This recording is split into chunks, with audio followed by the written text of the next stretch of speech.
वीर पिंजरे के पास गया और उसकी चीख निकल गई।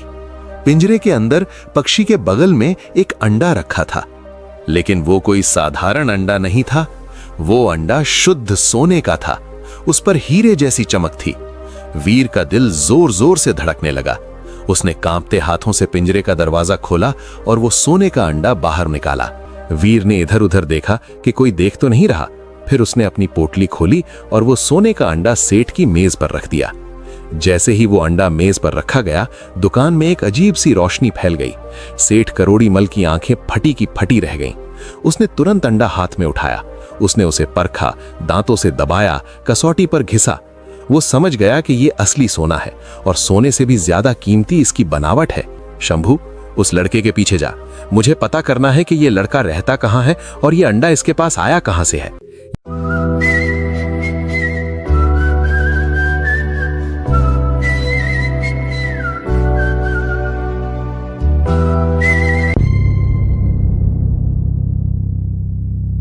ये बात है बहुत पुराने समय की। एक राज्य हुआ करता था, रत्नपुर। नाम तो रत्नपुर था, लेकिन वहां की प्रजा की हालत फटेहाल थी। आप सोच रहे होंगे कि अगर नाम रत्नपुर था तो लोग गरीब क्यों थे? वजह साफ थी। वहां का राजा भोग विलास में डूबा हुआ था और वहां के व्यापारी गरीबों का खून चूसने में। जब राजा अंधा हो जाए और व्यापारी बहरा तो प्रजा अनाथ हो जाती है। इसी राज्य के एक छोटे से गांव में एक नौजवान रहता था। उसका नाम था वीर। वीर के पिता एक बहुत ही माहिर शिकारी थे। उनका निशाना कभी चूकता नहीं था, लेकिन मरते वक्त उन्होंने वीर से एक वचन लिया था। उन्होंने वीर का हाथ अपने हाथ में लेकर कहा था, बेटा, पेट भरने के लिए शिकार करना, लेकिन कभी अपनी हवस के लिए किसी जीव की जान मत लेना। जिस दिन तुम लालच में आकर शिकार करोगे, वो दिन तुम्हारी बर्बादी का पहला दिन होगा।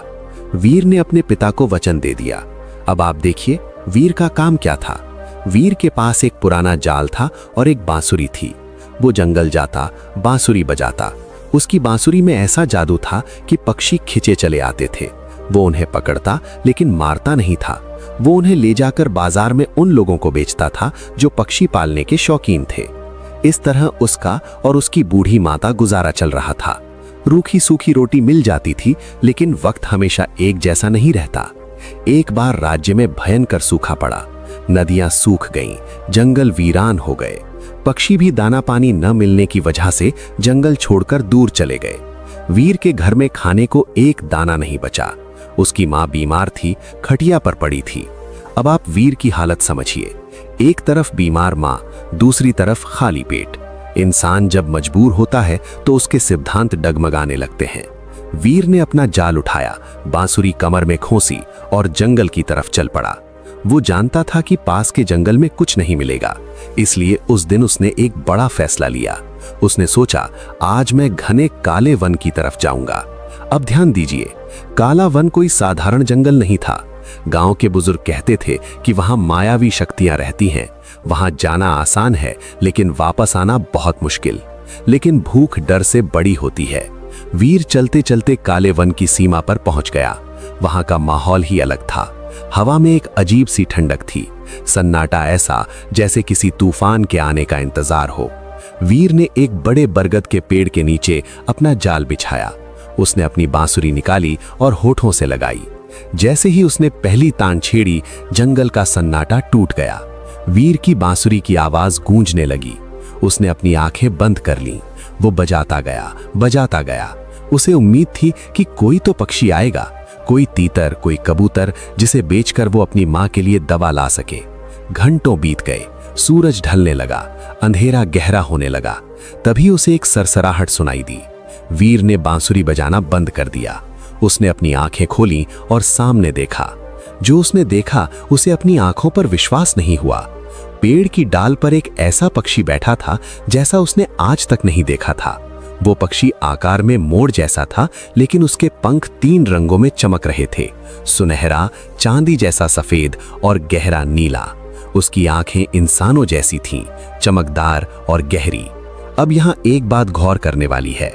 वो पक्षी वीर को देखकर डरा नहीं उड़ा। वो बस वीर को घूर रहा था।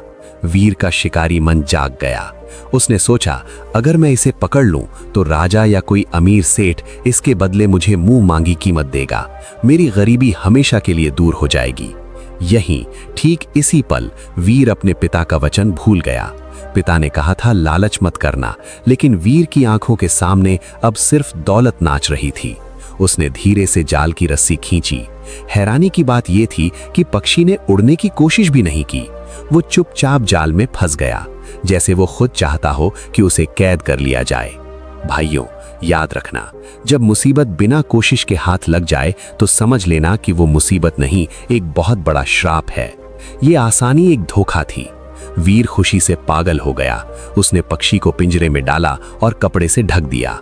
वो भागता हुआ घर आया। उसने माँ को बताया, माँ देखो मैं क्या लाया हूं, अब हमारे बुरे दिन खत्म। माँ ने जब उस पक्षी को देखा तो वो घबरा गई। बुजुर्गों की आंखें तजुर्बेकार होती हैं। उन्होंने कहा, बेटा ये कोई साधारण पक्षी नहीं लगता, इसकी आंखों में देखो एक अजीब सी चमक है, इसे जंगल में ही छोड़ आओ, ये हमारे लिए ठीक नहीं है। लेकिन वीर ने माँ की बात नहीं सुनी। उसने कहा, माँ तुम बस वहम कर रही हो, कल मैं इसे बेच दूंगा। उस रात वीर सो नहीं पाया। वो बार बार उठकर पिंजरे को देखता।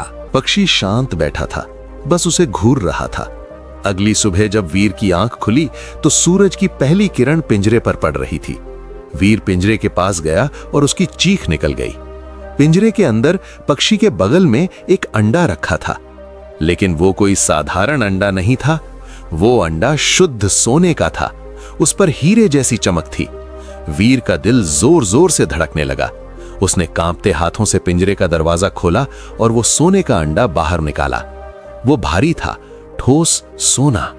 अब आप वीर की मनोदशा को समझिए।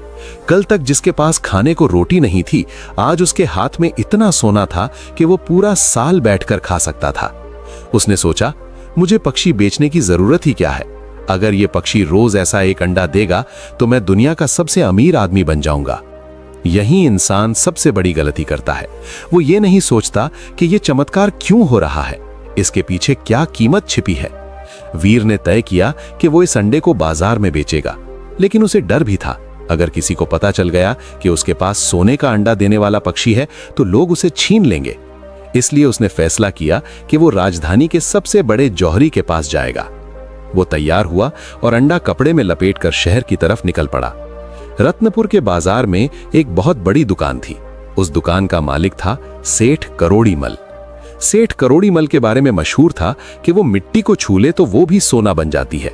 लेकिन वो इतना लालची था कि अगर किसी मरे हुए आदमी के मुंह में सोने का दांत हो तो वो उसे भी निकाल ले। उसका धर्म सिर्फ पैसा था। वीर डरते डरते सेठ की दुकान पर पहुंचा। सेठ गद्दी पर बैठा बही खाता देख रहा था। वीर ने दबी आवाज में कहा, सेठ जी। सेठ ने बिना सिर उठाए पूछा, क्या है, भीख मांगनी है तो आगे जाओ। वीर ने कहा, नहीं सेठ जी, मैं कुछ बेचने आया हूं। सेठ ने हंसते हुए वीर के फटे कपड़ों को देखा। तू क्या बेचेगा, अपनी गरीबी? वीर ने इधर उधर देखा कि कोई देख तो नहीं रहा। फिर उसने अपनी पोटली खोली और वो सोने का अंडा सेठ की मेज पर रख दिया। जैसे ही वो अंडा मेज पर रखा गया, दुकान में एक अजीब सी रोशनी फैल गई। सेठ करोड़ीमल की आंखें फटी की फटी रह गईं। उसने तुरंत अंडा हाथ में उठाया। उसने उसे परखा, दांतों से दबाया, कसौटी पर घिसा। वो समझ गया कि ये असली सोना है और सोने से भी ज्यादा कीमती इसकी बनावट है। ऐसा अंडा किसी सुनार के हाथ का बना नहीं हो सकता, ये कुदरती था। सेठ की आंखों में एक चमक आ गई, वो चमक जो शिकारी की आंखों में शिकार को देखकर आती है। उसने वीर से पूछा, लड़के सच बता, ये तुझे कहां से मिला, चोरी का माल है क्या? वीर घबरा गया। उसने कहा, नहीं मालिक, ये मुझे जंगल में मिला था, एक पुरानी गुफा में पड़ा था। वीर ने झूठ बोला, और याद रखिए, झूठ हमेशा मुसीबत को न्योता देता है। सेठ समझ गया कि लड़का झूठ बोल रहा है। जंगल में सोने के अंडे नहीं उगते। सेठ बहुत चालाक था। उसने सोचा, अगर मैं इसे डराऊंगा तो ये भाग जाएगा, इसे प्यार से फंसाना होगा। सेठ ने अपनी आवाज मीठी कर ली, एकदम शहद जैसी। उसने कहा, अरे बेटा, तू तो डर गया, मैं तो बस पूछ रहा था, चीज बहुत नायाब है, मैं इसे खरीद लूंगा।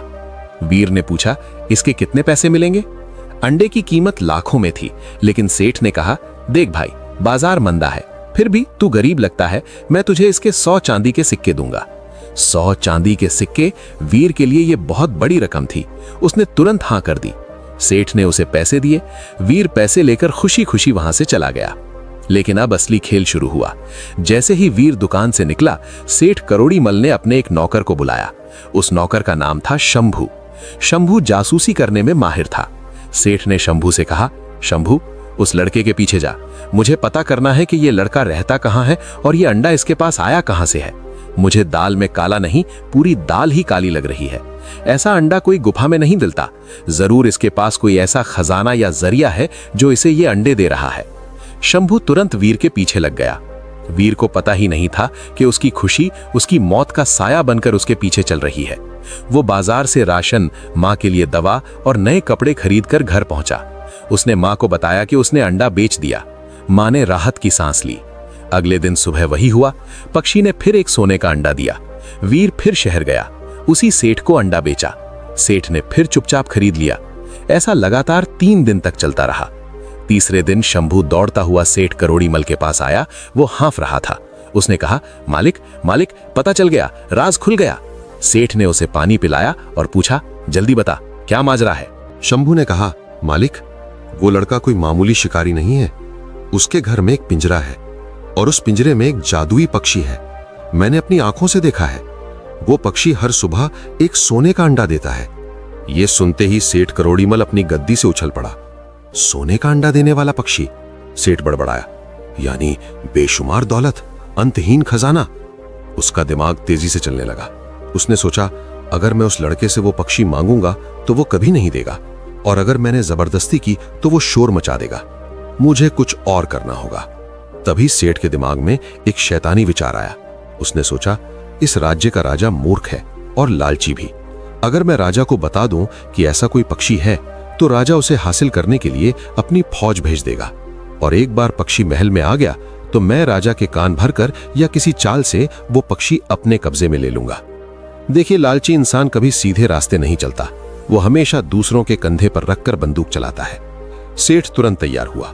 उसने अपनी सबसे महंगी पगड़ी पहनी और राजमहल की तरफ चल पड़ा। राजा अपने दरबार में बैठा था। नाच गाना चल रहा था। तभी द्वारपाल ने सूचना दी कि नगर सेठ करोड़ीमल आए हैं और कोई बहुत जरूरी खबर लाए हैं। राजा ने उसे बुला लिया। सेठ ने झुककर प्रणाम किया और कहा, महाराज की जय हो। मैं आपके लिए एक ऐसी खबर लाया हूं जो आपके राज्य की किस्मत बदल देगी। राजा ने आलस भरे स्वर में पूछा, क्या बात है सेठ, जल्दी बताओ। सेठ ने अपनी आवाज धीमी की ताकि सब सुन ना सकें और कहा, महाराज, आपके राज्य में एक गरीब शिकारी के पास एक ऐसा जादुई पक्षी है जो रोज सोने का अंडा देता है। राजा की आंखें चमक उठी। क्या कहा? सोने का अंडा? क्या यह सच है? सेठ ने कहा, बिल्कुल सच है महाराज। मैंने खुद वो अंडे खरीदे हैं। सोचिए, ऐसा नायाब पक्षी तो राजमहल की शोभा बढ़ाना चाहिए। एक गंदे शिकारी की झोपड़ी में उसका क्या काम? ये तो आपका अपमान है महाराज। राजा के मन में लोभ का सांप रेंगने लगा। उसने सोचा, सेठ ठीक कह रहा है। राज्य की हर कीमती चीज पर राजा का हक होता है। राजा ने तुरंत अपने सेनापति को आदेश दिया, सेनापति, अभी जाओ, उस शिकारी के घर जाओ और उस जादुई पक्षी को ससम्मान नहीं, जैसे भी हो तुरंत महल में ले आओ, और अगर वो शिकारी मना करे तो उसे काल कोठरी में डाल दो। अब आप सोचिए, उधर वीर अपने घर में बैठा सपने देख रहा था कि इन पैसों से वो पक्का मकान बनाएगा। उसे जरा भी अंदाजा नहीं था कि राजा के सिपाही उसके दरवाजे की तरफ बढ़ रहे हैं। कुछ ही देर में वीर के घर के बाहर घोड़ों की टापों की आवाज सुनाई दी।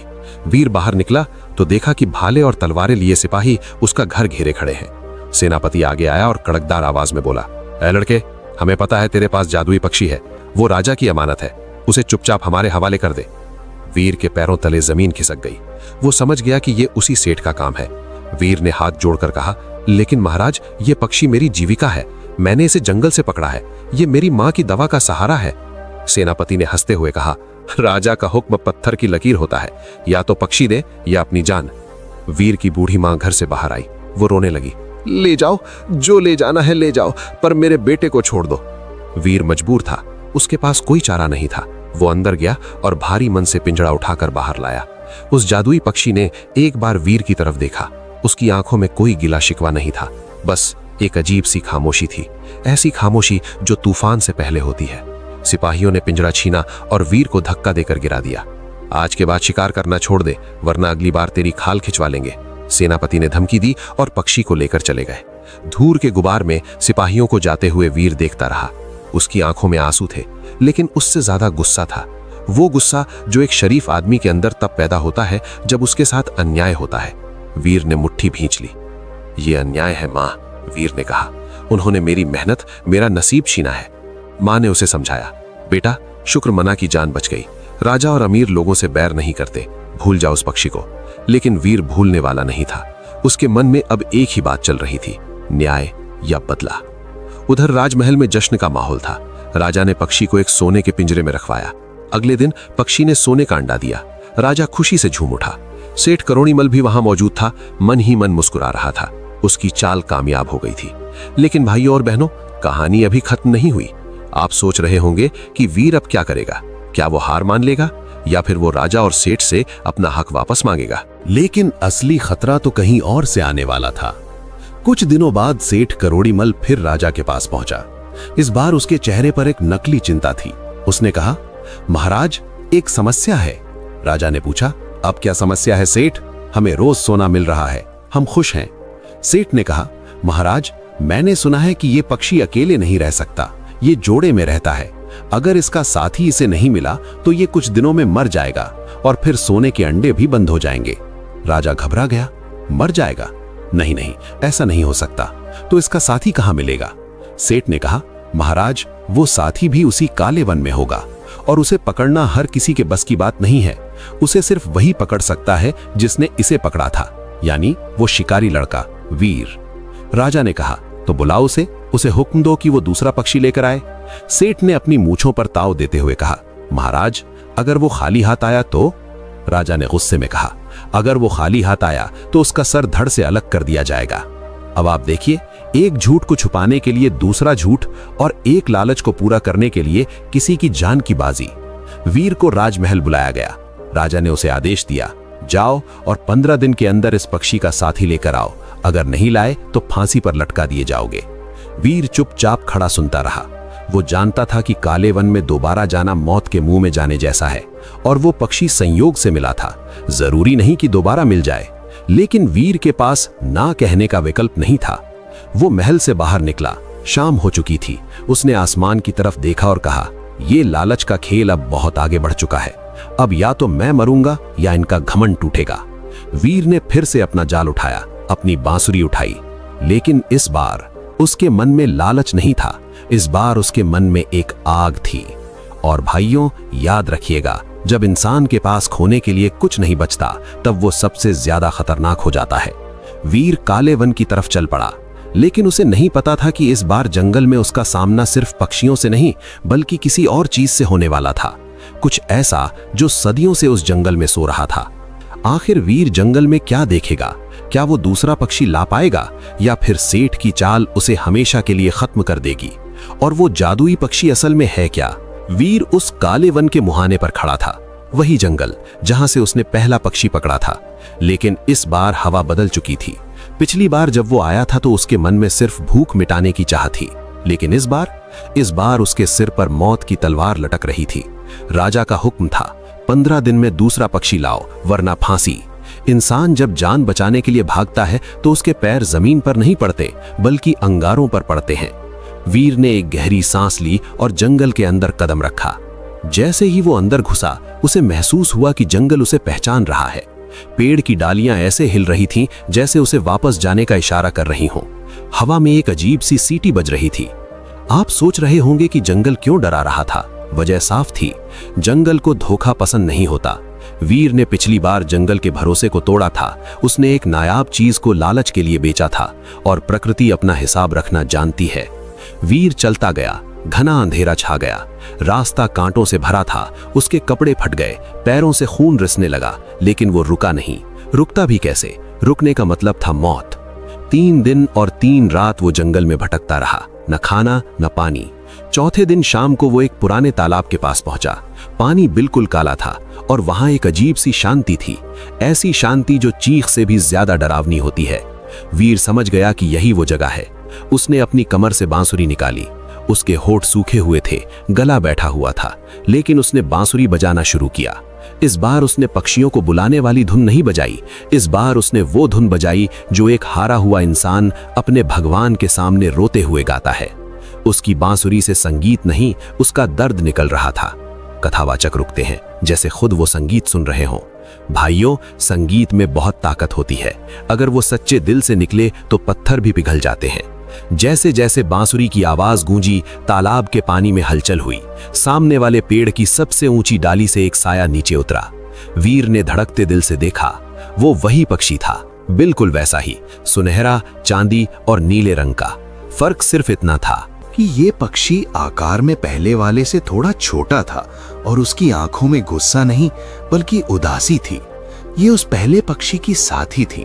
अब यहाँ एक बात पर गौर कीजिएगा, वो पक्षी उड़ा नहीं, वो धीरे धीरे नीचे आया और वीर के ठीक सामने एक पत्थर पर बैठ गया।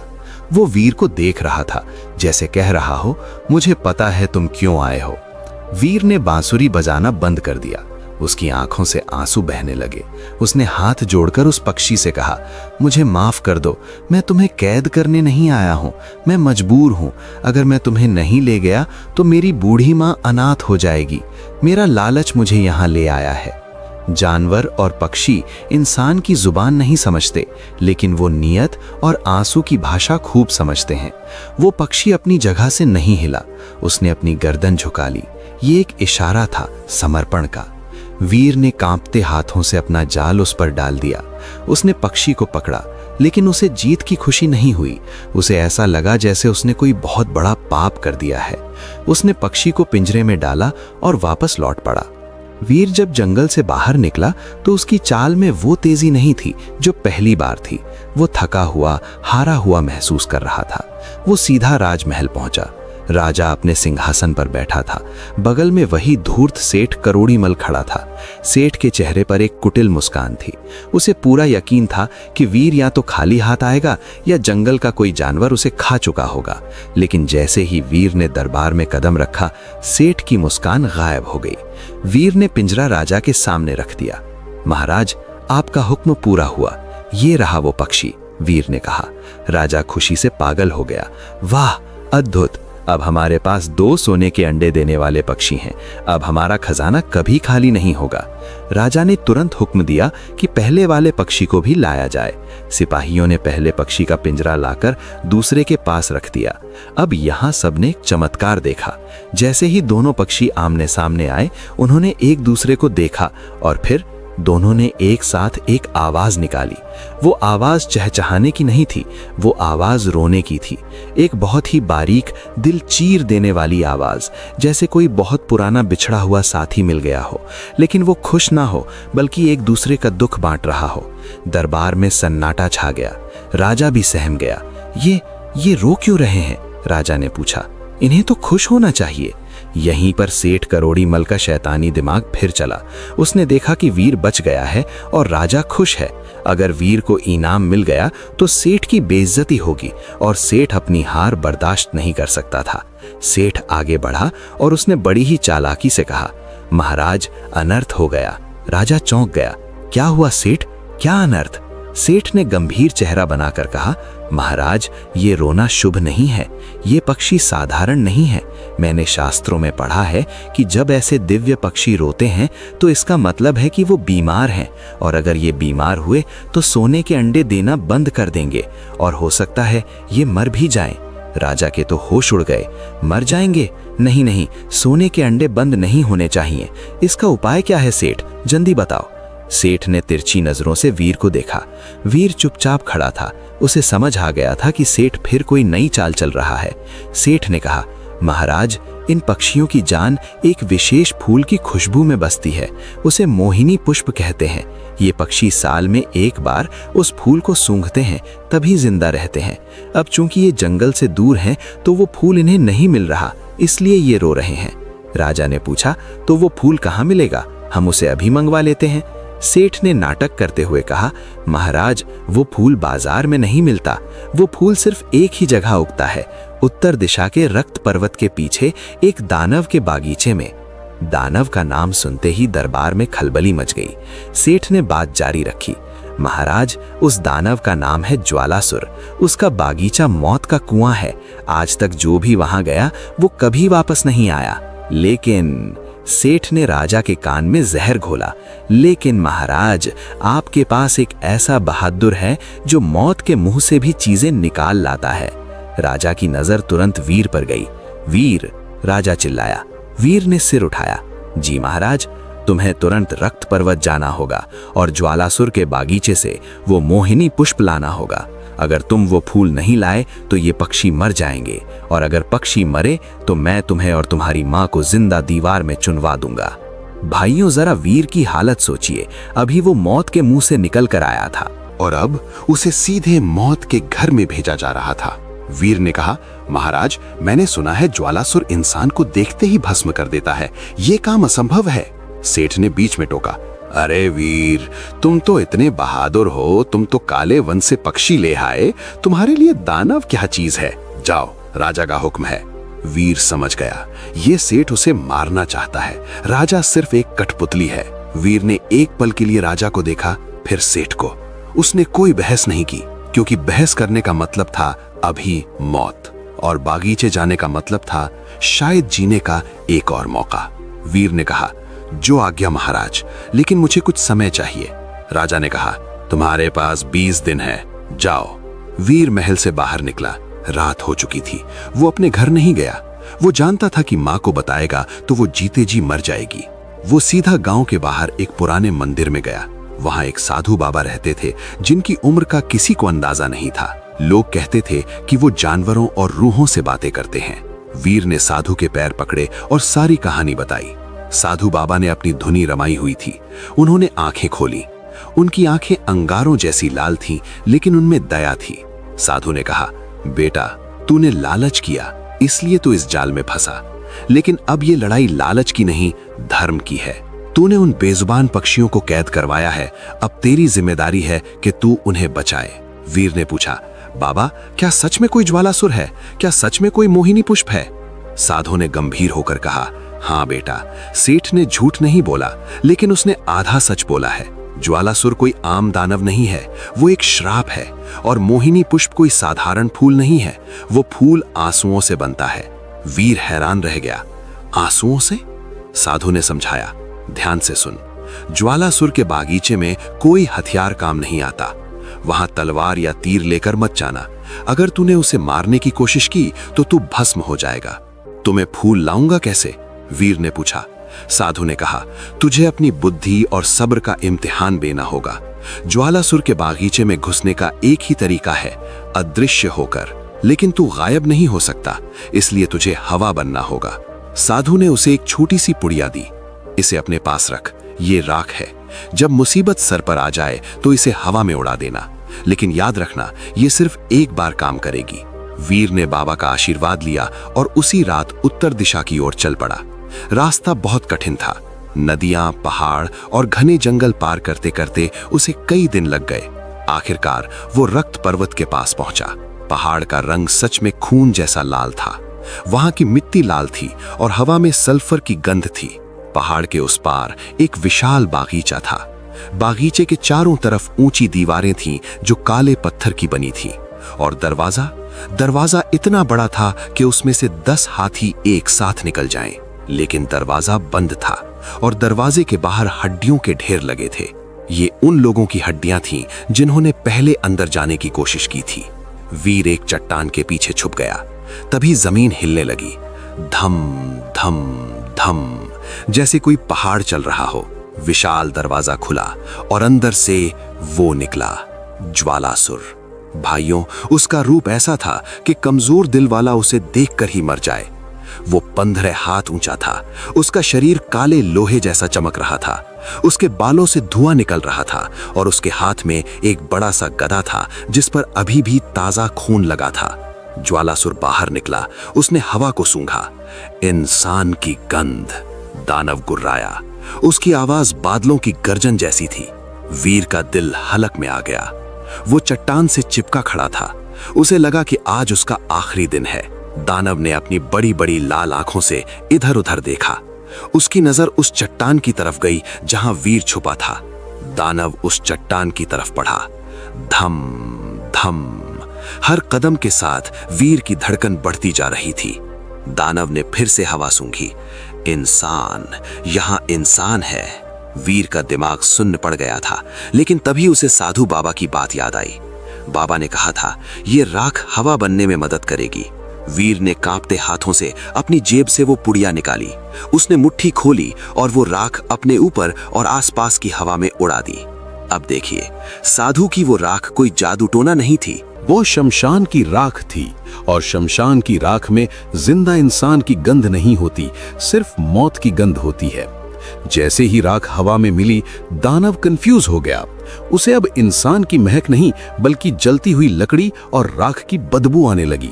दानव ने अपना बड़ा सा सिर हिलाया।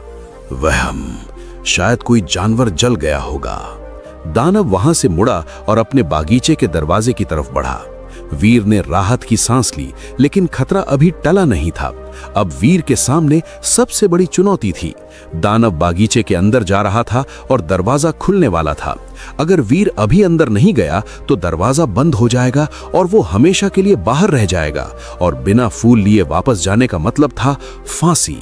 वीर ने हिम्मत जुटाई। जैसे ही दानव उस विशाल दरवाजे से अंदर घुसा, वीर भी दबे पांव एक परछाई की तरह उसके पीछे पीछे अंदर फिसल गया। दानव को पता भी नहीं चला कि उसकी मौत का सामान उसके साथ ही अंदर आ गया है। दरवाजा धड़ाम से बंद हो गया। अब आप सोचिए, वीर अंदर तो आ गया, लेकिन अब वो कैद था। बाहर निकलने का कोई रास्ता नहीं था, और वो भी एक ऐसे बागीचे में जहां का मालिक इंसानों को चबा जाता है। वीर ने तुरंत एक घनी झाड़ी में छलांग लगा दी और छुप गया। उसने अपनी आंखों से जो नजारा देखा वो अद्भुत था। वो बागीचा इतना सुंदर था कि इंसान पल भर के लिए अपना दुख भूल जाए। वहां के पेड़ पन्ने यानी हरे रत्न जैसे चमक रहे थे, फल सोने के लग रहे थे, नदियां दूध जैसी सफेद थीं। लेकिन भाइयों, याद रखिएगा, खूबसूरती अक्सर सबसे खतरनाक जाल होती है। वीर ने देखा कि वहां के फूल बहुत अजीब थे। वो देखने में तो सुंदर थे, लेकिन उनसे कोई खुशबू नहीं आ रही थी। वीर समझ गया कि ये वो मोहिनी पुष्प नहीं है जिसकी उसे तलाश है। दानव अपने महल की तरफ चला गया। महल भी काले पत्थर का बना था, लेकिन उसकी खिड़कियों से लाल रोशनी आ रही थी। वीर ने इंतजार किया। जब दानव महल के अंदर चला गया तो वीर बाहर निकला। वो पूरा दिन उस बागीचे में भटकता रहा। उसने हर पेड़, हर पौधा छान मारा, लेकिन उसे वो फूल कहीं नहीं मिला। सूरज ढलने लगा। वीर निराश हो गया। उसने सोचा, क्या सेठ ने झूठ बोला था? क्या साधु बाबा गलत थे? यहाँ तो ऐसा कोई फूल नहीं है। तभी हवा का रुख बदला। वीर की नाक में एक बहुत ही भीनी भीनी लेकिन जादुई खुशबू आई। ये खुशबू ऐसी थी जैसे बारिश के बाद मिट्टी की होती है, लेकिन उससे हजारों गुना मीठी। वीर उस खुशबू के पीछे पीछे चलने लगा। खुशबू उसे बागीचे के बीचों बीच बने उस काले महल की तरफ ले गई। अब आप सोच रहे होंगे कि वीर महल में क्यों जाएगा? दानव तो वहीं रहता है। लेकिन वीर के पास कोई चारा नहीं था। खुशबू वहीं से आ रही थी। वीर महल की पिछली दीवार पर चढ़ गया। वो एक खुली खिड़की से अंदर कूद गया। महल के अंदर सन्नाटा था, इतना गहरा सन्नाटा कि वीर को अपनी धड़कन भी ढोल जैसी लग रही थी। वो एक कमरे से दूसरे कमरे में गया। महल में कुल 40 कमरे थे। हर कमरा खाली था। चलते चलते वो 40वें कमरे के पास पहुंचा। इस कमरे का दरवाजा लोहे का था और उस पर बड़ा सा ताला लगा था। लेकिन खुशबू इसी कमरे के अंदर से आ रही थी, और सिर्फ खुशबू नहीं, वहां से एक और आवाज आ रही थी। किसी के रोने की आवाज, सिसकियों की आवाज। वीर ने ताले को ध्यान से देखा। ताला बहुत पुराना था। वीर ने पास पड़ा एक भारी पत्थर उठाया और पूरी ताकत से ताले पर मारा। कटैक! ताला टूट गया। वीर ने धीरे से दरवाजा खोला। अंदर का नजारा देखकर वीर के रोंगटे खड़े हो गए। कमरा अंधेरे में डूबा था। बीच में छत से लटकी हुई जंजीरों में एक लड़की बंधी हुई थी। उसके बाल बिखरे हुए थे, कपड़े फटे पुराने थे, लेकिन उसके चेहरे पर एक ऐसा तेज था जो अंधेरे में भी चमक रहा था। वो किसी राजघराने की लग रही थी। वो रो रही थी। और अब ध्यान दीजिए, क्योंकि अब वो राज खुलने वाला है जिसके लिए वीर यहाँ आया था। उस लड़की की आंखों से जो आंसू टपक रहे थे, वो जमीन पर गिरते ही पानी नहीं रहते थे। जैसे ही आंसू फर्श को छूते, वो एक सुंदर चमकीले फूल में बदल जाते। सफेद, गुलाबी और सुनहरे रंग के फूल, और उन्हीं फूलों से वो जादुई खुशबू आ रही थी। साधु बाबा ने सच कहा था, मोहिनी पुष्प कोई पौधा नहीं है, ये फूल दुख और पवित्रता से पैदा होता है। वीर दौड़कर उस लड़की के पास गया। लड़की ने जब वीर को देखा तो वो डर गई।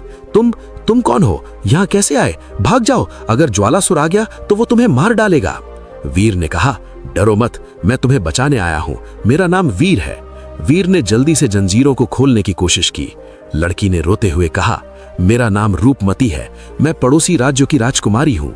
ये दानव मुझे सालों पहले उठा लाया था। ये मुझे यहीं कैद रखता है क्योंकि मेरे आंसुओं से बनने वाले फूलों को खाकर ही ये दानव अपनी जवानी और ताकत बनाए रखता है। अब वीर को सब समझ आ गया। दानव सिर्फ क्रूर नहीं था, वो अमर रहने के लिए इस मासूम राजकुमारी के दुखों का व्यापार कर रहा था। सेठ करोड़ीमल को ये बात शायद पता थी, तभी उसने वीर को यहां भेजा था। उसे सिर्फ फूल नहीं चाहिए थे, उसे शायद ये राज जानना था। वीर ने कहा, राजकुमारी, मैं तुम्हें यहां नहीं छोड़ सकता, हम साथ चलेंगे। वीर ने बड़ी मुश्किल से जंजीरें तोड़ी। राजकुमारी रूपमती जमीन पर गिर पड़ी। उसके पैरों में चलने की ताकत नहीं थी। वीर ने उसे सहारा दिया। हिम्मत करो, हमें भागना होगा। वीर ने फर्श पर पड़े उन जादुई फूलों को अपनी झोली में भर लिया। यही वो मोहिनी पुष्प थे जो राजा को चाहिए थे, और अब तो उसे वो जरिया भी मिल गया था जिससे ये फूल बनते थे। दोनों कमरे से बाहर निकले। लेकिन भाइयों, बुराई इतनी आसानी से पीछा नहीं छोड़ती। जैसे ही वे महल के मुख्य हॉल में पहुंचे, पूरा महल हिलने लगा। छत से धूल गिरने लगी। बाहर से एक दहाड़ सुनाई दी। कौन है मेरे महल में? मेरे फूलों की खुशबू चुराने वाला कौन है? ज्वालासुर वापस आ गया था। उसे पता चल गया था कि कोई 40वें कमरे में घुस गया है। राजकुमारी कांपने लगी। वो आ गया, अब हम नहीं बचेंगे। वीर ने इधर उधर देखा। सामने मुख्य दरवाजा था जहां दानव खड़ा था। पीछे जाने का रास्ता बंद था। वे दोनों एक खंबे के पीछे छुप गए। दानव हॉल में दाखिल हुआ। उसका गुस्सा 7वें आसमान पर था।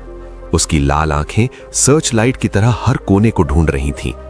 मैं तुम्हारी हड्डियों का चूरा बना दूंगा, दानव चिल्लाया। उसने अपना भारी गदा उठाया और जमीन पर मारा। फर्श फट गया। वीर के पास अब न तो राख थी न कोई हथियार। उसके पास सिर्फ एक चीज थी, उसकी बांसुरी। लेकिन क्या एक भूखे और गुस्से से पागल दानव के सामने बांसुरी काम करेगी? वीर ने राजकुमारी की तरफ देखा। क्या तुम मुझ पर भरोसा करती हो? राजकुमारी ने हां में सिर हिलाया।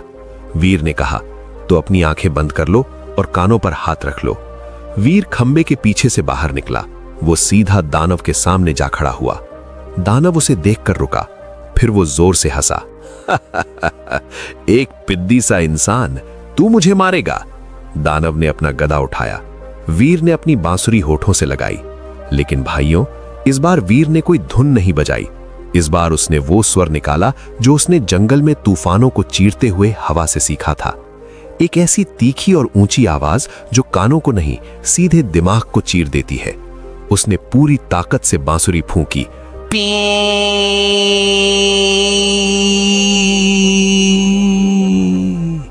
आवाज इतनी तेज और तीखी थी कि महल के कांच तड़क गए। दानव के कान बहुत बड़े और संवेदनशील थे। उसे लगा जैसे किसी ने उसके कान में पिघला हुआ सीसा डाल दिया हो। दानव चीखा, बंद कर इसे। वो अपने कानों को पकड़कर लड़खड़ाया। उसका गदा हाथ से छूटकर गिर गया। यही मौका था। वीर ने चिल्लाया, भागो राजकुमारी। वीर ने राजकुमारी का हाथ पकड़ा और दानव के पैरों के बीच से निकलकर खुले दरवाजे की तरफ दौड़ा। दानव दर्द से पागल होकर इधर उधर हाथ मार रहा था। मैं तुम्हें छोड़ूंगा नहीं। वीर और राजकुमारी बागीचे में दौड़ रहे थे। पीछे से दानव के भारी कदमों की आवाज आ रही थी। वो अब संभल चुका था और उनके पीछे आ रहा था। बागीचे का दरवाजा अभी भी बंद था। उसे खोलने का वक्त नहीं था। सामने बागीचे की ऊंची दीवार थी। राजकुमारी ने कहा, हम नहीं चढ़ पाएंगे, दीवार बहुत ऊंची है। दानव अब उनके करीब था। उसकी परछाई उन दोनों पर पड़ रही थी। वीर ने अपनी जेब टटोली। क्या कुछ बचा है? तभी उसकी उंगलियां एक छोटी सी डिब्बी से टकराईं। ये वो डिब्बी थी जो वीर ने अपनी मां की दवा रखने के लिए ली थी। लेकिन इसमें अब एक अजीब सा चमकता हुआ पत्थर था। नहीं, ये पत्थर नहीं था। ये वो पहला सोने का अंडा था जो वीर ने छुपाकर रख लिया था। नहीं, वो तो उसने बेच दिया था। अरे याद आया, जब वीर महल में था तो उसने दूसरे पक्षी के पिंजरे के नीचे से एक चमकता हुआ पंख उठा लिया था। वो जादुई पक्षी का पंख था। साधु बाबा ने चलते चलते एक बात और कही थी जो उस समय वीर को समझ नहीं आई थी। बाबा ने कहा था, जब जमीन साथ छोड़ दे तो आसमान की मदद लेना। वीर ने वो पंख निकाला और हवा में उछाल दिया। हे वन देवता, अगर मेरी नीयत साफ है तो मदद करो।